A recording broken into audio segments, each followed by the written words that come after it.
I'm Heather Plett, and today I'm really happy to introduce you to Amy Oscar.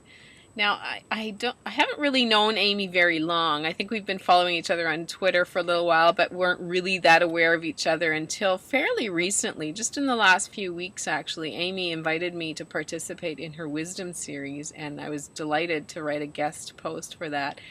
And that has just kind of blown the roof off of my thinking and a lot of people's thinking. I think it has energized a lot of people to think more deeply about wisdom. And so I thank Amy for hosting that incredible series. And based on that, I thought Amy has a lot to share for this series. So Amy, welcome. And I thank you for joining us today. So I'm just going to start off and ask you to share your story of a time in your life when you had to let go of the ground.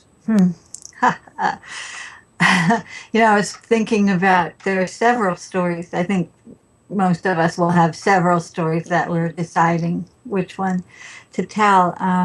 But the way the question is asked is helping me make my decision. Um, the the time that I want to tell you about is when my dad fell. When my dad fell for the first time, and he had probably been falling before that, but he was about 80 years old. So this. Let's say this was 5 years ago. I really don't know exactly when it started, but I had I have two younger sisters, and my family. My mother's still living, but my parents had divorced, and they were in the process in their late 70s, and they were in the process of separating their assets. Mom was going to sell the house, and Dad, who has had cerebral palsy since birth, also started to develop the secondary condition of spinal stenosis, which made one side of his body begin to become move toward paralysis. So become more and more, less and less feeling, more and more numb, harder to work with. So he was already had the typical gait of a person with cerebral palsy, where you drag one foot along. And as it happened, the foot he dragged along was not the foot that was paralyzed, it was the good foot. So he began falling and tripping over his own feet and things like that. But we didn't know. He didn't tell anyone.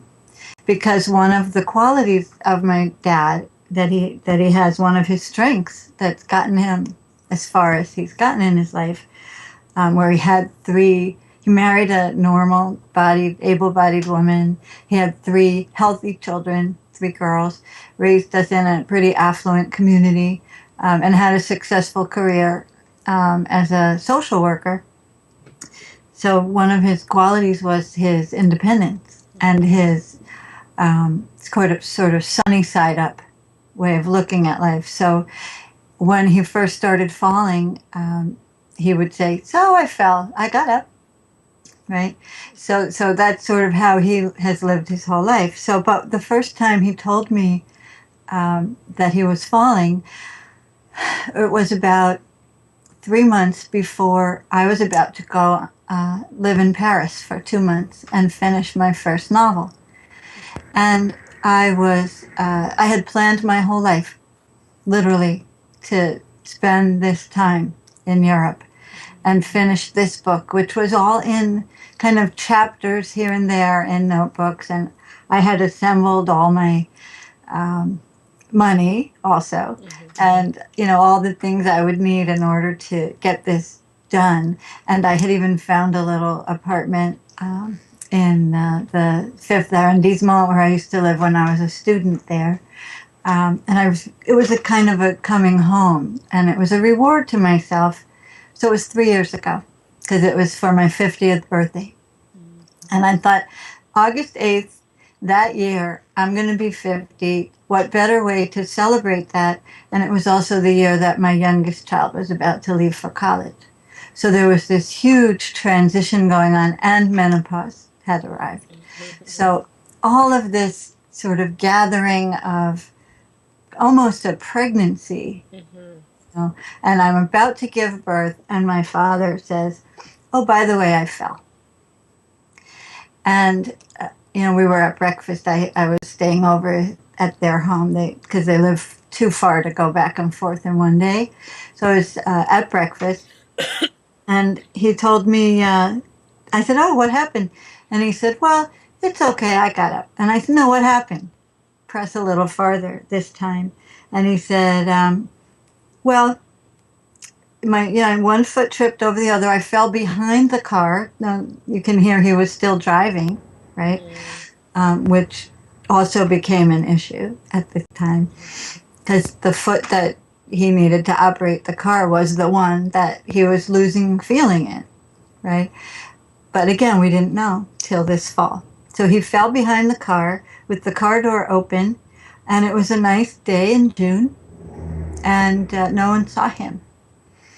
People were walking by, and he said, "But it was a beautiful day," so I lay on my back and looked at the sky, and the clouds went by, and 2 hours he lay on his back, unable to get himself up. And so that's a very long introduction to say that I knew that I had to help him because my mom was, my mom is loving and gentle in many things, but she's not that capable of coping. And at 80, almost 80, even less so. And as the oldest of three, I became the designated daughter, ever since, literally. And as my parents went through this transition in their lives, I began to carry more and more of a burden that I didn't even know existed. Mm-hmm. And I had to give up a great deal in my own life. And it felt as if my world was falling to pieces. Mm-hmm. Everything I had planned for, the novel has never been written. It's still in a box, hopefully set aside one day. Maybe I'll finish that one. But this other thing happened. And that's why I'm choosing this story. Because first I lost my center. I lost my mind. I cried. I had tantrums. My husband had to hold me while I sobbed. That I was giving up so much. And really, my parents, because of the struggle they were going through, weren't all that grateful for the work I was doing. I weren't really seeing the amount that I was sacrificing. I say it that way, with air quotes now, because ultimately it didn't turn out to be a sacrifice. It turned out to be a great gift for me.